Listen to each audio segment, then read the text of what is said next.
జ్ఞానయోగం భగవానుడు ఈ విధంగా తెలియజేస్తున్నాడు.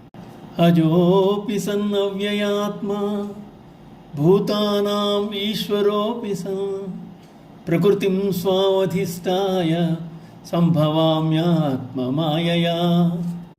అర్జున, నేను జన్మరహితుడను, నిత్యమైన వాడిని, సమస్త ప్రాణులు కొల్చే భగవంతుడను. అయినా ప్రకృతిని అధీనంలో ఉంచుకుని నా యొక్క యోగమాయిచే అవతరించుచున్నాను.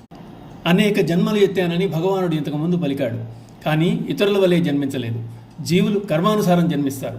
భగవాన్ని జన్మ వేరు. అది మాయకు లోబడినది, జన్మ అనేదే లేనిది, అయినను శాశ్వతమైనది, నాశరహితమైనది, ప్రాణికోటిని సంరక్షించేది. ధర్మాన్ని ఉద్ధరించడానికి భగవానుడు అవతారాలు దాలుస్తున్నాడు. ప్రస్తుతం ఆయన వాసుదేవుని పుత్రుడే కాదు, సాక్షాత్ పరమాత్మ. ఇది ఆయన అవతారతత్వం. జగత్ కళ్యాణం కొరకే ఆయన ధరించిన రూపములను, ప్రదర్శించిన దివ్య లీలలను అజ్ఞానం తెలుసుకోలేరు. ఎందుకంటే భగవానుడు ఆయా సమయములందు యోగమాయ అనే తెరలో దాగి ఉన్నాడు. భగవానుడు తన మహిమలను దర్శింపజేయుట, విశ్వరూపము చూపుట, చతుర్భుజుడిగా దర్శనమిచ్చుట మొదలైనవి ఆయా లీలా వినోద విలాసములే కానీ వేరు కాదు.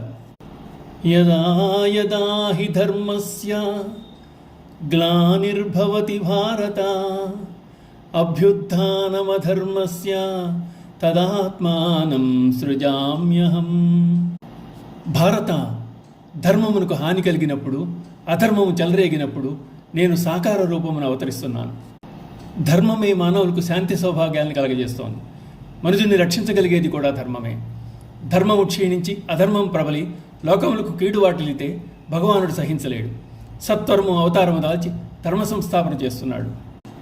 పరిత్రాణాయ సాధూనాం వినాశాయ చ దుష్కృతా ధర్మ సంస్థాపనార్థాయ సంభవామి యుగే యుగే.